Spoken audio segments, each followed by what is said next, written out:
Corrupt cop confronting the grim reality. Facing a life sentence, will justice finally prevail? Get ready, folks. We're taking you face to face with a grim reality that's far from the badges and heroics, the shocking world of police corruption. We are spotlighting one corrupt cop who's now staring down a life sentence. Will justice finally prevail in this tangled web of deceit? This story will challenge everything you thought you knew about law and order.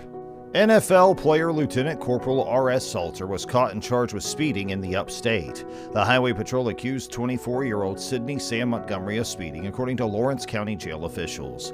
Montgomery was stopped on Highway 72, 3 miles west of Clinton at 12:37 a.m. for going 89 in a 55 zone. The trooper, Lieutenant Corporal R. Salter, was suspended after arresting Montgomery for speeding, according to Highway Patrol Corporal Bill Ryan. Amanda Salter believes her husband was wrongfully penalized in 2009 for not ticketing former Governor Mark Sanford's driver.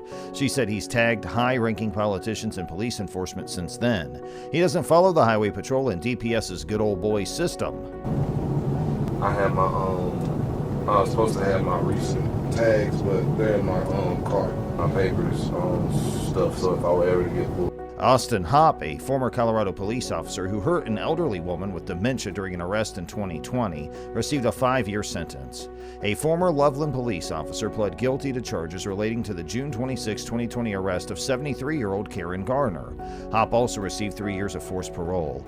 After being caught stealing $14 from Walmart, Garner's counsel said she has dementia and sensory aphasia, which makes it difficult for her to communicate.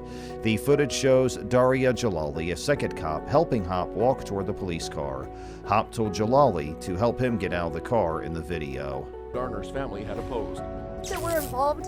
This isn't just only affecting my mom and my family. Charges that they could have put against these officers.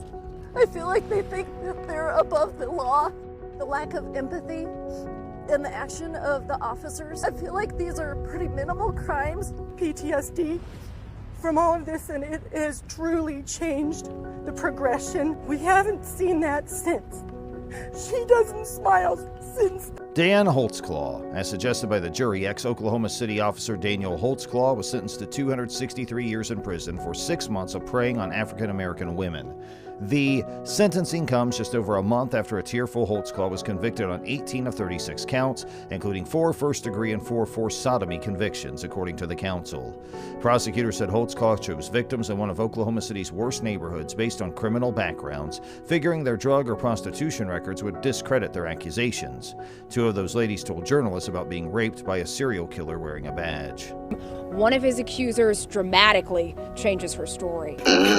He did not judge me. Just because they should have reviewed it for what it is. The woman clearly states Daniel never touched her. We just hope that one day that Daniel's given the chance to clear Victory.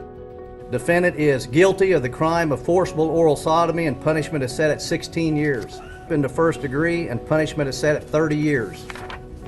Let me ask the jury, is this your verdict, so say you all? All right. Mr. Holtzclaw, this jury finds you guilty of the various counts. You will be remanded to the custody of the Oklahoma County Sheriff. Brandon Boone, a former Winter Haven police officer, was a defendant in Bartow. Brandon Boone was charged with violence after a Polk County prison security video showed him kneeing a restrained inmate before taking him into a dark room. According to detainee Ronald Augustin, Boone and other cops pummeled him and shattered his leg. Boone denies. He said he didn't do wrong. Boone's counsel told the judge that state prosecutors hadn't settled. Former Rochester police officer Michael Sipple was sentenced to 3 years of probation for assaulting a city man during an arrest. He was convicted of a third-degree misdemeanor. Sipple punched Christopher Pett in the head during a May 2018 arrest after misidentifying him as a burglary suspect. Pate suffered a facial fracture. Sipple claimed Pate started the fight and resisted arrest. Moore spent nearly 90 minutes outlining why Sipple's use of physical force was excessive before delivering the penalty. Seth Eklund, a security guard who held a local county sheriff's office at gunpoint at the IRS headquarters in Toledo, believes no one should be above federal law, including law enforcement. Deputy Gaston claimed he went to the IRS office at 422 North Summit Street to ask about a letter he received while on duty and in uniform.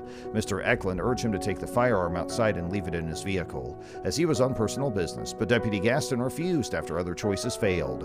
Mr. Eklund attempted to arrest Deputy Gaston with his weapon. Federal law prohibits the possession of firearms or other dangerous weapons in federal facilities and federal court facilities by all persons not specifically authorized by Title 18 U.S. Code, Section 930. Violators will be fined and imprisoned for up to 5 years. Hey, thanks for watching, and don't forget to check out our next Corrupt Cop video.